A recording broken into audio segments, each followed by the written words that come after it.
Sir प्रणाम, मेरा नाम नवीन दिल्लीवार है। 10 समाचार आप निरंतर देख रहे हैं, जिसके लिए मैं बहुत शुक्रगुजार हूँ आपका। देखिए, इस वक्त जिन शख्स के साथ मैं मौजूद हूँ, उनके स्वागत में शब्दों की जो है वो कमी हो जाएगी, और तारीफ अगर ज़्यादा हो गई तो अगली पार्टी की नाराज़गी होगी। और हो भी क्यों ना, क्योंकि ना सिर्फ प्रदेश में बल्कि राष्ट्रीय स्तर पर भी इनकी पूरी धाक है।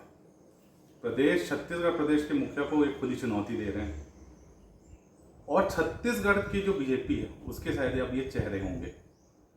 दुर्ग लोकसभा सांसद हमारे साथ मौजूद हैं, विजय बघेल साहब। बहुत स्वागत है विजय बघेल। धन्यवाद धन्यवाद। और मेरे बारे में जो बोले वो तो शायद मैं उस लायक नहीं हूँ जी, लेकिन बहुत बहुत धन्यवाद आपके। नहीं, काफी कयास लगाए जा रहे हैं कि शायद आप छत्तीसगढ़ बीजेपी के अब चेहरे होंगे। नए राजनीतिक अध्याय आपके साथ शुरुआत होगी। तो ऐसा नहीं है कि देखिए क्या है कि सब किस्मत में लिखा है जी, अपना फर्ज निभाना है, सेवा करना है जी, और पार्टी सर्वोपरि है। पार्टी जो आदेश करी उसका पालन करना हमारा कर्तव्य है एक सिपाही के रूप में, और वही हम लोग सदा से करते आ रहे हैं। बीजेपी के जो प्रिय हैं शाहरुख खान साहब, अभिनेता हैं, उनके फिल्म का एक बड़ा प्रसिद्ध डायलॉग है कि किसी चीज़ को आप पूरी शिद्दत से चाहें तो पूरी कायनात आपको मिला देती है। आपकी भी बड़ी दिली इच्छा थी कि प्रदेश के मुखिया के सामने आप चुनाव लड़े। आला कमान ने आपकी बात मान ली, टिकट आपको दे दिया पाटन विधानसभा से। खुश हैं? देखिए क्या है कि इच्छा तो सभी रखते हैं जी, लेकिन इच्छा की पूर्ति किस्मत कराती है। जी, कर्म सब करते हैं, कोई कम करे कोई ज़्यादा करे, लेकिन उसके साथ किस्मत जब तक नहीं जुड़ता तब तक वो मंजिल तक नहीं पहुंच पाता। ये मेरे जीवन का एक जो मैंने सार जो सीखा है, जी, सब चीज़ किस्मत से ही होता है। हाँ, मैं तो शुक्रगुजार हूँ और बहुत धन्यवाद देता हूँ, आभार व्यक्त करता हूँ हमारे राष्ट्रीय नेताओं को, जी, हमारे प्रदेश के नेताओं को, कि इस विश्वास के आधार पर मुख्यमंत्री के खिलाफ मुझे प्रत्याशी बनाया। लेकिन ये सिर्फ मेरी भावना का सम्मान नहीं है, ये विश्वास मेरे प्रति नहीं हुआ है, जी, पाटन की जनता के साथ विश्वास पार्टी ने की। जी, पाटन के जो हमारे कर्मठ ईमानदार भारतीय जनता पार्टी के हमारे साथी हैं, हमारे कार्यकर्ता भाई बहन हैं, उनके ऊपर विश्वास करके पार्टी ने मुझे एक प्रतीक के रूप में प्रत्याशी बनाया है। तो जो आपके कार्यकर्ता हैं, आपके जो प्रशंसक हैं, खुश हैं इस निर्णय से कि आपको मुख्यमंत्री के सामने चुनौती आपको देने का मौका दिया पार्टी ने, आलाकमान ने? खुश हैं या किसी प्रकार की कोई चिंता है कि मुख्यमंत्री के सामने आप हैं, अगर शिकस्त मिलती है? हम लोग एक परिवार के रूप में रहते हैं, अब परिवार के किसी भी सदस्य को टिकट मिलती हम खुश रहते हैं जी, और वही स्थिति मेरे साथ भी है। लगातार आप दौरा कर मेरे परिवार के लोग हैं, पूरी पार्टी मेरा परिवार है। और पाटन में हम लोग इतना इस जो घमंडी और ये जो कानून को अपने हाथ का कठपुतली समझकर जो हमारे लोगों को 5 साल प्रताड़ित किए, बेवजह धारा लगाई, बेवजह जेल भेजे गए, बेवजह हमारे सरपंचों को प्रताड़ित किया गया, बेवजह हमारे जनप्रतिनिधि का अपमान किया गया, और सामान्य रूप से जो कार्यकर्ता गली मोहल्ले में है उनको डराया चमकाया गया, उसका प्रतिशोध मन में है। और हम लोग एकजुटता से ये लड़ाई इस मुख्यमंत्री के खिलाफ लड़ रहे हैं। प्रत्याशी आज मैं हूँ, मेरा सौभाग्य है, कल कोई और होता, पाटन के होता, हमारा सिपाही होता, और उसके साथ भी वही विश्वास के साथ हम लोग रखते हैं। इससे पहले 2008 में आपने शिकस्त दी थी भूपेश बघेल जी को, 2013 में आप हारे, 19 में फिर आप जीते लोकसभा जी, इस बार 23 है। आप लगातार दौरा कर रहे हैं पाटन का जी, लोगों से बातचीत हो रही होगी, क्या लग रहा है, क्या माइंडसेट है लोगों मैं टिकट के बहुतायत दिन को मैं बाहर रहा। टिकट के बाद मैं 1 महीने से ऊपर हो गया टिकट को घोषित हुए, और मैं लगभग 33 विधानसभा सरगुजा संभाग और बिलासपुर संभाग का घूम चुका हूँ। मतलब 15 से 20 दिन मैं बाहर था। 3 दिन गया मात्र, और अभी 2 दिन गया। मतलब टिकट मिलने के 5 दिन तक मैं अभी पाटन में रहा हूँ। ये जवाबदारी अपने ऊपर ले ली है जनता वालों। जी ये जवाबदारी हमारे कर्मठ ईमानदार कार्यकर्ता भाई बहन ले लिए। जी तो उन लोग का कहना है भैया आप घोषणा पत्र के भी संयोजक हैं, आप वहाँ की जिम्मेदारी निभाइए और निश्चित होकर निभाइए। जी हम इसको निपटाएंगे, जी। हम प्रोग्राम बनाएंगे, उसमें आपका दौरा तो शुरू क्या होगा। लगता है सिर्फ पाटन में निपटाएंगे या पूरे छत्तीसगढ़ में पाटन से ही तो जी शुरुआत जो होगी। शुरुआत होगी वो पूरे छत्तीसगढ़ में होगी। जी और सबसे बड़ा अगर लीडर जो ये लोग के नज़र में है जी वो हार रहा है, ये संदेश तो अभी लोगों के बीच में लगातार जा रहा है।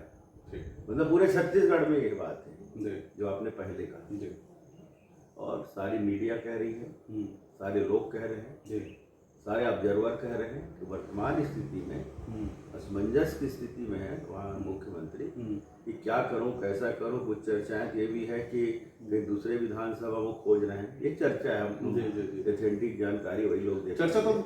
देखिए महोदय दोनों तरफ से हो रही है कि शायद 2 जगह से आप भी चुनाव लड़े, 2 जगह से मुख्यमंत्री भी चुनाव लड़े। नहीं। क्या ऐसा कोई हवा है क्या? नहीं, मैं क्यों 2 जगह से लड़ूंगा। जी मैं तो पाटन से ही लड़ूंगा। पाटन से मेरी टिकट तय हो गई है तो मेरा सवाल ही नहीं है 2 जगह से मैं इस लड़ूंगा। कंडीशन कुछ में बातें ऐसे आ रही थी जी कि वो जो मुख्यमंत्री जहाँ भी जाएगा वहाँ से मैं भी लड़ूंगा। अच्छा ये मैंने नहीं कहा है, जी किसी और ने कहा होगा, मैंने नहीं कहा है। ये अफवाह है। देखिए आप चुनाव पाटन से जीत जाते हैं या हार भी जाते हैं, लोकसभा का क्या होगा?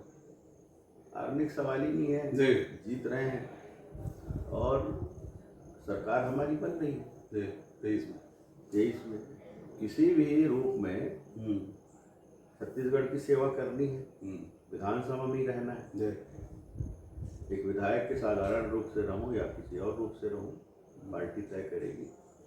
लेकिन अब जब ये जिम्मेदारी पार्टी ने दी है जी तो उस जिम्मेदारी, और जनता भी देगी, जी। तो उस जिम्मेदारी का निर्वहन मैं करूंगा। पिछले दिनों में बाकी पाटन आने वाले समय में जो लोकसभा परिस्थिति होगी पार्टी तय करेगी किसको लड़ाना है। हम लोग जी जान से उसको भी जिताएंगे। पिछले दिनों में पाटन में था, एक बुजुर्ग थे, उनसे मैं बाइट ले रहा था। उनका कहना था कि चारों तरफ किसान खुश हैं, लहर पूरा कांग्रेस का है। और रही बात पाटन की, तो एक मुख्यमंत्री और एक विधायक में, हम तो मुख्यमंत्री को चुनेंगे, विधायक क्यों चुनेंगे? ऐसे लोगों को क्या लगेगा? नहीं, ठीक है, जी मुख्यमंत्री चुनेंगे। देखिए ठीक है, उनकी सोच को मैं प्रणाम करता हूँ, लेकिन एक चीज़ मैं अगर कोई वो व्यक्तिगत रूप से अगर कभी मुलाकात हुई तो मैं उनसे पूछूंगा जी कि आप किस तरह खुश हैं। आप खुश हैं क्या कि 25 रुपया मिल रहा है? तो 25 रुपया नहीं मिल रहा है, ये मैं बताऊंगा। अभी तो 3800 की बात कर रहे हैं। 2040 रुपया जो केंद्र से चावल का पैसा आ रहा है, चावल जो हमारे छत्तीसगढ़ से खरीदती केंद्र सरकार, जी वो पैसा जो आ रहा है 61.5 लाख मीट्रिक टन का, वो 2040 हमको केंद्र के आए हुए पैसे से डाला जा रहा है हमारे खाते में। फिर 460 रुपया हो गया अंतर की राशि। कहाँ गए 2500? ये 2500 नहीं है। आप थोड़ा सा अपना गणित थोड़ा ठीक करिए, ये मैं निवेदन करूंगा उनसे। फिर मैं बोलूँगा कि आपने धान कब बेचा? नवंबर में हम धान बेचे, पहला किस्त हमें मिला 115 रुपया 6 महीने बाद। जी क्या ये है आपके खुशी का राज? फिर 3 महीने बाद मिलेगा, फिर उसके बाद 3 महीने बाद मिलेगा जी। 121 115 रुपया। और जो चौथा किस्त है जी शायद 2 साल का आप आंकलन नहीं लगाए, उसमें कटौती की जाती है। आप थोड़ा सा अपने गणित को ठीक करिए और हिसाब लगाइए। हम हिसाब नहीं लगाते, किसान बहुत भोले वाले। ठीक है। उसके बाद आखिरी किस्त जो मिलेगा, हम एक बार और धान बेच लेंगे, उसके बाद दूसरे साल में मिलेगा। तो क्या यही बोले थे आपके मुख्यमंत्री? रवि चौबे साहब आते हैं और बोलते हैं कि ये साल भर हम पैसा नहीं देंगे, दूसरे साल में हम। चलिए ठीक है, आपकी सारी बातें समझ गए। उसके बाद जी वर्मी कंपोस्ट क्या है? उस किसान भाई से मैं पूछूंगा कि आप डालते हैं क्या? जी अगर डालते हैं मेरा वाला भी ले लो भैया, मैं फोकट में दे दूंगा। जी बहुत सारे किसान आपको देने के लिए तैयार है, आप डाल दीजिए। जी 900 रुपया जबरदस्ती किसानों को डरा धमकाकर लूटा जा रहा है। सीधा डकैती है ये, ठीक और वो भी डरा के, ठीक है। डरा के कि तुमको ये लेना पड़ेगा, नहीं तो आप DAP यूरिया और पोटाश नहीं देंगे। जी ये कहाँ की बात हुई? और यूरिया, डीएपी, पोटास की कीमत विश्व बाजार में मैं उन किसान को बताऊंगा 4 गुना बढ़ गया है। जी यूक्रेन और रशिया के युद्ध के बाद तो और आसमान छू रहा जी। है। लेकिन मोदी जी की संवेदनाएं देखो किसानों के प्रति कि 10 लाख 1000 करोड़ की सब्सिडी देकर उसी कीमत में अभी खाद को भेज रहे हैं। उस खाद में ये दादागिरी कर रहे हैं, क्या यही आपकी खुशी है? जी तो मैं उस किसान भाई से पूछूंगा, जी। तब उनका दिमाग अगर खुला जी। तो निश्चित रूप से महसूस करेंगे कि ये मुख्यमंत्री कितना हमको बेवकूफ बना रहे हैं। अब तेरे 2500 भी नहीं दे पा रहे हैं। रविंद्र चौबे जी आते हैं, कहते कि इस बार हम चुनाव जीतते हैं तो 3800 रुपए देंगे किसान 2500 को तो साल भर में दे नहीं पा रहे हो आप। जी। और आप बात कर रहे हो 2800 की, मुख्यमंत्री बोल रहे हैं 3600, उसके गृह मंत्री बोल रहे हैं। उसके बाद और क्या बोल रहे हैं बाद में कि हम 2028 की बात हम किए 3600। तो लोगों को बेवकूफ समझते हो क्या? समर्थन मूल्य लगातार बढ़ते जा रहा है। घोषणा पत्र कब तक आ रहा है? 40 रुपया बढ़ा है, जी। रिकॉर्ड घोषणा मोदी जी पत्र ने कब ला बढ़ाया। रहे हैं? घोषणा पत्र लाएंगे, बहुत जल्दी लाएंगे और समय रहते लाएंगे, जी क्योंकि अभी तो आचार संहिता ही नहीं लगा है। जी। और घोषणा पत्र आने में चुनाव के कुछ दिन पहले ही घोषणा पत्र जारी होता है, नामांकन के पहले जारी हो जाता है। तो हम समय रहते लाएंगे और सच्चाई से आधारित हमारा घोषणा पत्र होगा, झूठ का पुलिंदा नहीं होगा। और कांग्रेस से अच्छा हमारा घोषणा पत्र होगा। शराबबंदी की बात होगी, ये मैं आपको आज आपके माध्यम से लोगों को बता। शराबबंदी का मामला रहेगा घोषणा पत्र? देखिए, समसामयिक विषय है, इस पर विचार करेंगे क्या हो सकता है। अभी से कुछ कहना ठीक नहीं। पिछले दिनों प्रियंका गांधी आई थी, राष्ट्रीय नेता हैं, कांग्रेस की महासचिव हैं, राष्ट्रीय महासचिव। बीजेपी के बड़े नेता कब आ रहे हैं छत्तीसगढ़? अभी आए थे पिछले दिनों रायगढ़ में। आ रहे हैं, आते रहेंगे। आपके विधानसभा में आएंगे क्या? पाटन विधानसभा में? देखिए, वो तो पार्टी तय करेगी जी। पार्टी जो तय करेगी, जिन जिन नेताओं को पार्टी भेजेगी। अभी हमारे पूर्व मुख्यमंत्री रघुवर दास जी आए थे और बहुत अच्छा उसका लोगों ने स्वागत भी किया और अच्छा हम लोग को वो बहुत हिम्मत और ताकत दे गए, क्योंकि वो साहू समाज के हैं। साहू समाज की हमारे पाटन में बहुलता भी है, तो उसका बहुत अच्छा असर उस परिवर्तन यात्रा में मिला है उद्बोधन से। आगे और भी जो भी इसकी योजना तो ऊपर वाले हमारे नेता बनाएंगे, तो प्रत्याशी अपना। आपकी बातचीत तो हुई होगी? नहीं, ऐसा कुछ नहीं है। वो तो जो बनाते हैं वहाँ से बनाते हैं। फिर अगर बाद में कोई विचार हुआ या कुछ बातें अगर वो लोग जानना चाहे, पूछना चाहे, तो तब हम अपने मन की बात हम बताएंगे। परिवर्तन यात्रा वर्सेस प्रियंका गांधी की जो आम सभा थी, क्या लगता है? परिवर्तन यात्रा फ्लॉप था, हिट था, या आम सभा फ्लॉप था? परिवर्तन यात्रा फ्लॉप नहीं था। परिवर्तन यात्रा बहुत ही सफल। कांग्रेसियों का तो कहना है कि गिनती के लोग आए थे, परिवर्तन यात्रा के लोग आए थे। ठीक है, उनका कहना तो हमेशा ही है। ठीक है, तो आप खुश हो ना, गिनती का आए थे, आपको खुश होना चाहिए।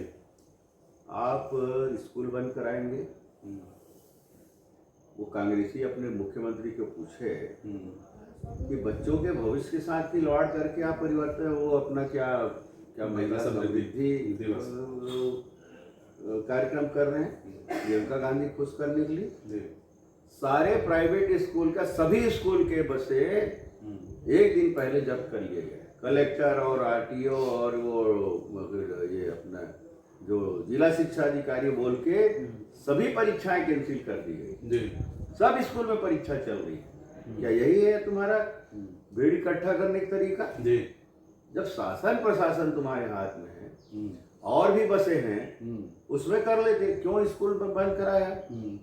दुर्ग जिले के सारे स्कूल बंद थे।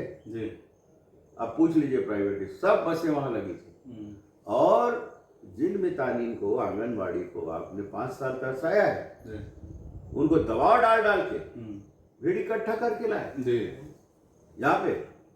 तो ये है आपका समृद्धि। हम तो नहीं लाए थे, समय हमारे यहाँ से लोग आए थे। ठीक है, दूर से आने वाले, बरसात का मौसम है, बोले भैया हमारे पास ये व्यवस्था हम इसमें आना चाहते हैं, आइए, स्वागत है।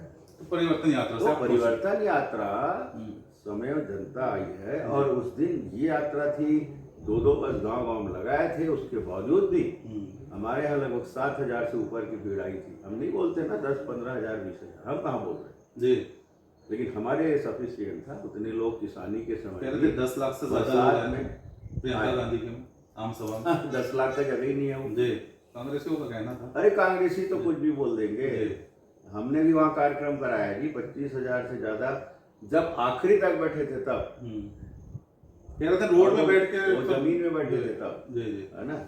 तो ये सब बकवास बातें हैं। तो ठीक है, आए तो खुश रहिए, हमको क्या करना है। आए सही, आप- जबरदस्ती लाए थे, जी। भर के लाए थे, जी। स्कूल बंद कराए थे, जी। स्कूल का परीक्षा कैंसिल कराए थे, तो खुश होते रहो आप।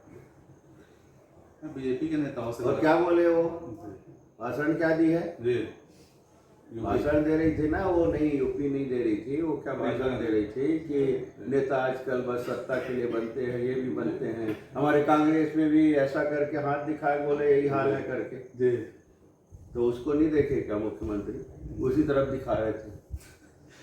ठीक चलिए, मैं काफी बीजेपी के नेताओं से बात कर रहा हूँ कि वन नेशन वन इलेक्शन क्या है।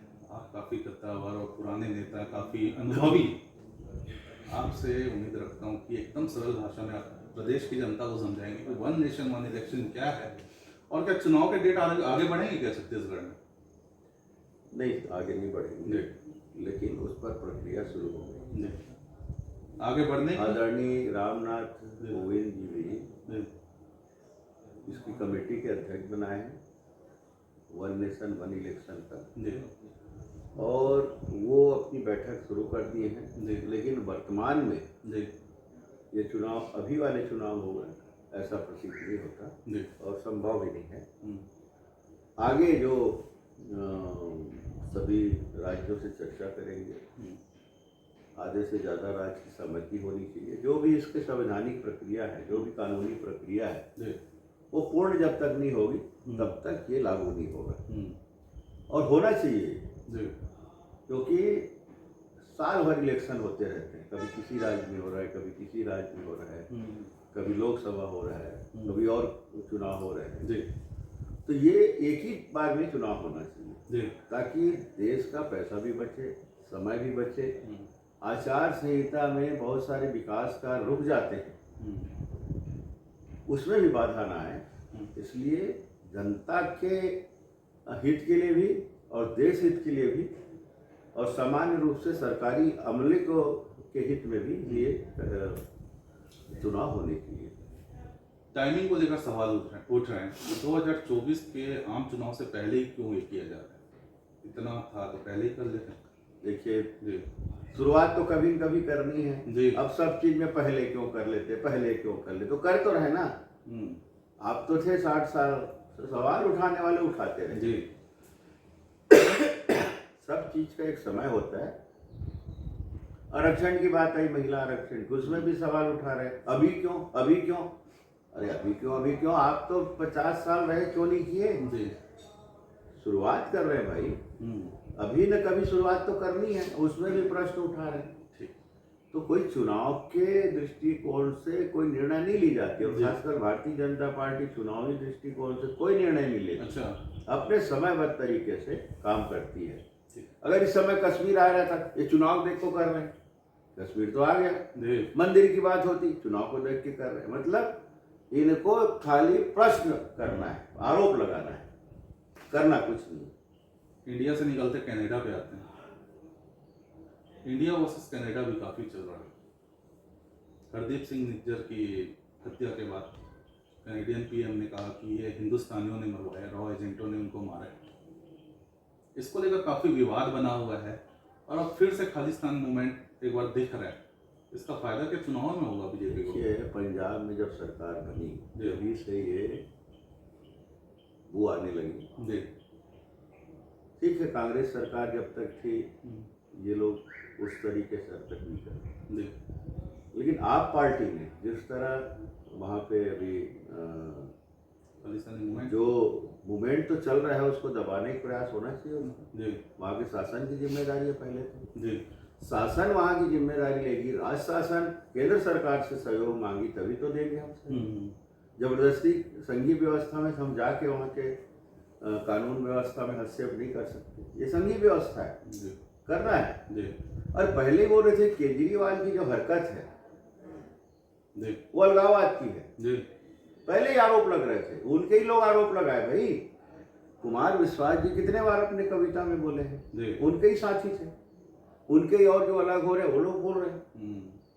तो ये एक राज्य का प्रधानमंत्री बनना चाह रहा है, ऐसा लगता है, एक देश का। जी तो ये हरकत शायद, मैं उसमें अथेंटिक नहीं हूँ, मैं संभावना पे जो चर्चाएं हो रही है, जी आप पार्टी आने के बाद क्यों हो रहा है, ये प्रश्न है। और इसी में अंदर तक जो वो जांच होनी चाहिए, जी ये मेरा कहना है। तो क्या लगता है, अगर रॉक के एजेंटों ने ही अगर उनकी हत्या की होगी तो इसका समर्थन करते हैं? दूसरा, इंदिरा गांधी के समय बांग्लादेश बना था, और मोदी शासन में क्या खालिस्तान बनेगा? देखिए, इसके बारे में मैं ज़्यादा कुछ नहीं बता सकता, है ना, ये मेरा विषय नहीं है और उतने दूर तक मैं गया भी नहीं हूँ, क्योंकि मैं उसको समझूंगा, जानूंगा, तभी मैं उस पर चर्चा कर सकता हूँ। ठीक है, प्रदेश के मुखिया से लड़ते लड़ते शहर विधायक से लड़ रहे हैं। पिछले दिनों देवेंद्र यादव और आपके बीच की लड़ाई काफी मैं क्यों लड़ूंगा इससे, और मैं किसी से लड़ता नहीं, है ना। आपके समर्थक पहुंच गए थे वहां पे, उनका विरोध कर रहे थे। नहीं, कोई विरोध नहीं कर रहे थे, हम लोग अपना काम कर रहे थे। हाँ। जब लोगों से मिले वहां जाके, देखो कितना बड़ा हादसा होने से बचा। जी पानी टंकी गिरा, जी। 2 ठो 18 लाख से ऊपर कैपेसिटी का, और वो टंकी गिरा। अच्छा हुआ कि बड़ा हादसा होने से टल गया, कोई जान माल की हानि नहीं हुई। तो हम लोग घर घर जाके देख रहे थे, ये जो पास में लगे थे, तो वो बोले कि भैया आप ही आए हो, कोई आया नहीं, सब तफरी करके चले गए। वो बोलो, हम नहीं बोले, और पत्रकारों के सामने वही लोग बोले, हम उसी बात को बोले। तो पानी की व्यवस्था नहीं, खमरछठ का उस दिन त्योहार था, 10:30 तक एक टैंकर नहीं आया था। मैं कलेक्टर को लगाया, यहाँ लगाया, तो बोले हमारी जवाबदारी नहीं है। अच्छा, नहीं, जो चर्चा हुई, मैं कलेक्टर नहीं बोले, कलेक्टर बोले सर मैं दिखवाता हूँ, आयुक्त भी बोले मैं दिखवाता हूँ सर, भिजवाता हूँ। यहाँ मैंने DIC को लगाया, दास गुप्ता जी को, इधर सबकाले को लगाया, जो स्टेट में CGM में, सबको लगाया मैं खड़ा खड़े। और मैं ट्रैफिक वालों को भी लगाया, भाई ट्रैफिक दोनों तरफ करिए, यहाँ से लोग आना जाना बंद करे। मैं ये भी बोला कि JCB लाओ और रेपर वाला लाओ, 3D वाला, जो ऐसा खुला करके उसको पूरे कचड़े को एक साथ साफ कर दे। तो मैं उसी में परेशानी, जब निगम वाले महापौर घूम रहे थे, विधायक घूम रहे थे, तो क्यों ये व्यवस्था नहीं हो सकी? फिर मैं रापा वापा मंगाया, हम लोग फिर लग गए। तो एक सांसद के पास नहीं माने अधिकारी साहब, आपने कहा कि मैंने साफ सफाई के निर्देश दिए, तो उसके बाद आया, फिर JCB आया, फिर JCB आया, साफ किए, ये आपके कहने के बाद ट्रैफिक पुलिस आई, हाँ, बंद करके किए। फिर टैंकर भी आना शुरू हो गया, और बहनें बेचारी घूम रही थी, खमरछठ का त्योहार था। तो क्यों नहीं बोलूंगा, मैं ये भी निर्देश दिया कि आप पाइपलाइन आज शाम से शुरू करिए, सेक्टर 2 से जो टंकी है वहां से आप सर्वे कराइए, और यहाँ वाल्व को देख के वाल्व तक लाइए, और उसी दिन शाम को शुरू होगी। इस बार छत्तीसगढ़ में विधानसभा चुनाव में बघेल वर्सेस बघेल की लड़ाई देखने को मिलेगी, क्योंकि बीजेपी ने 5 साल में, आपको क्या लगता है कि बीजेपी पिछले 5 साल में कोई चेहरा खड़े कर पाई है कि ये हमारा CM चेहरा होगा? हमारा तो कमल छाप है। अच्छा, हमारा कमल छाप है चेहरा, उनके पास भी कहाँ चेहरा, उनके पास भूपेश बघेल चेहरा नहीं है। वो लोग भी बोल रहे हैं सामूहिक हम नेतृत्व में लड़ रहे हैं, कांग्रेस भी बोल रही है, भूपेश से भरोसा उठ गया उनका। वो T-शर्ट बनाए थे ना, भूपेश से भरोसा है, शैलजा जी सारे को जलवा दिया है चुनाव में, सब कहाँ दिखते हैं क्या कहीं पहने। अब क्या भरोसे की सरकार ये चल रही है, भूपेश भरोसा खत्म, अब चल रही है भरोसे की सरकार, कांग्रेस सरकार, ये नारा शुरू हो गया।